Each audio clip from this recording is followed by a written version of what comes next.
We decided to debate this question as not only does the UK have the highest obesity rate in Europe, but in the UK there was a 23% increase in obesity-related hospital admissions from 2017 to 2020. Considering the immense pressure our NHS is under due to COVID-19, we believe action must be taken to relieve the strain that obesity-related cases inflict upon the healthcare system.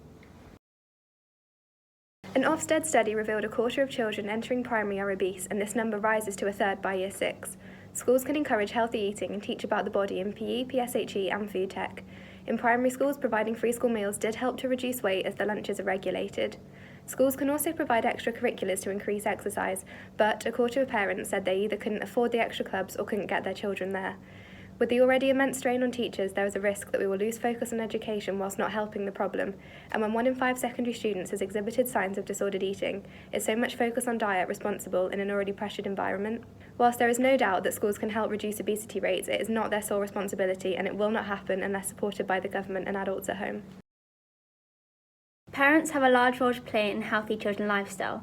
They can easily control the foods they consume and integrate exercise into their day-to-day activities. Around 55% of obese children go on to be obese adolescents, and around 80% of obese adolescents will still be obese in adulthood, which shows the importance of teaching young children about healthy eating and allowing them to exercise in a fun and engaging way. However, as you get older, it is your choice as to what you consume and how much exercise you do. 70% of obese adults are not obese in childhood or adolescence, which shows either a change in lifestyle or your metabolism has finally caught up with you. Is it right to blame someone else for your own actions? You chose to put that food in you. The fact that such a large proportion of the population is obese cannot be explained by reduced self-discipline. It is a result of people responding to the environments that they find themselves in. The only way to tackle this obesity crisis on such a scale is to alter the environment of our population. In the past, the government has launched bans on unhealthy food adverts and a 12-week weight loss app, but these strategies rely too heavily on the individual. Government should introduce a tax on foods that are high in salt, fat and sugar. The funds generated can be used to boost primary school sports programs. Adults in the most deprived areas have almost double the prevalence of obesity compared with the least deprived. The government can improve access to healthier foods by helping farmers to reduce their costs. This way, healthy food can be distributed between local communities. The government is the only organisation that has a platform to create changes that will make a true impact. The rise in obesity cases is ultimately their responsibility. 63% of adults in England were overweight or obese in 2018, according to an NHS study. Type 2 diabetes is a much more dangerous epidemic than COVID-19 and is frequently a result of obesity. In 2014, the NHS launched a national diabetes prevention initiative where patients who are at high risk of developing type 2 diabetes could be referred to behaviour change programmes where help and advice is given to reduce the risk.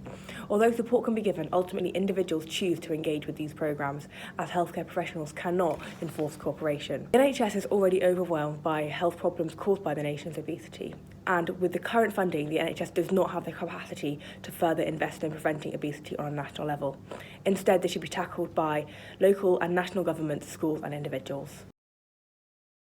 In conclusion, we believe that obesity has become a widespread pandemic in the UK. The NHS cannot be responsible for solving the obesity equation when already left struggling with its aftermath.